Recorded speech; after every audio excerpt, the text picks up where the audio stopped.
ശബരിമല സ്വർണ്ണക്കൊള്ള കേസിൽ നിർണായക നീക്കങ്ങളുമായി പ്രത്യേക അന്വേഷണ സംഘം. കേസിലെ പ്രധാനിയായ ഉണ്ണികൃഷ്ണൻ പോറ്റിയെ പോലീസ് ആസ്ഥാനത്ത് വെച്ച് പ്രത്യേക അന്വേഷണ സംഘം വീണ്ടും ദീർഘനേരം ചോദ്യം ചെയ്തു.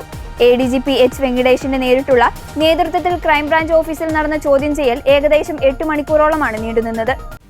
2025 ശബരിമലയിൽ നിന്ന് സ്വർണ്ണപ്പാളികൾ കടത്തിയതുമായി ബന്ധപ്പെട്ട കേസിൽ വരും ദിവസങ്ങളിൽ വലിയ അറസ്റ്റുകൾ ഉണ്ടായേക്കുമെന്നാണ് സൂചന. കേസിന്റെ അന്തിമ റിപ്പോർട്ട് വരുന്ന തിങ്കളാഴ്ച അന്വേഷണ സംഘം കോടതിയിൽ സമർപ്പിക്കും. കോടതിയിൽ അന്തിമ റിപ്പോർട്ട് സമർപ്പിക്കുന്നതിന് തൊട്ടുമുൻപ് പ്രതിയിൽ നിന്നും കേസ് ഡയറിയിൽ നിന്നും കൂടുതൽ വ്യക്തത തേടേണ്ടതുണ്ട് എന്ന വിലയിരുത്തലിന്റെ അടിസ്ഥാനത്തിലാണ് ADGPയുടെ നേതൃത്വത്തിൽ അടിയന്തര ചോദ്യം ചെയ്യൽ നടന്നത്. കേസിൽ ഉണ്ണികൃഷ്ണൻ പോറ്റിക്ക് പുറമെ ഉയർന്ന സ്വാധീനമുള്ള മറ്റു പലർക്കും ഈ വൻ സ്വർണ്ണക്കൊള്ളയിൽ പങ്കുണ്ടെന്നാണ് പ്രത്യേക അന്വേഷണ സംഘത്തിന്റെ കണ്ടെത്തൽ. നിലവിൽ പോലീസിന് ലഭിച്ചിട്ടുള്ള ഡിജിറ്റൽ ശാസ്ത്രീയ തെളിവുകളും രേഖകളും കൂടുതൽ അരക്കിട്ടുറപ്പിക്കുന്നതിനാണ് അവസാന ഘട്ടത്തിൽ ഇത്തരമൊരു മാരത്തൺ ചോദ്യം ചെയ്യൽ നടത്തിയത്.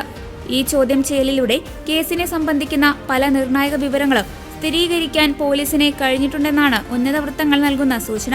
കഴിഞ്ഞ വർഷമാണ് ശബരിമല സന്നിധാനത്തെ സ്വർണ്ണപ്പാളികൾ കടത്തിയതുമായി ബന്ധപ്പെട്ട ഞെട്ടിക്കുന്ന വിവരങ്ങൾ പുറത്തുവന്നതും സംസ്ഥാന സർക്കാർ പ്രത്യേക അന്വേഷണ സംഘത്തെ നിയോഗിച്ചതും. തിങ്കളാഴ്ച കോടതിയിൽ സമർപ്പിക്കുന്ന പോലീസ് റിപ്പോർട്ടോടെ കേസിൽ കൂടുതൽ വമ്പന്മാർ കുടുങ്ങുമെന്നാണ് റിപ്പോർട്ടുകൾ.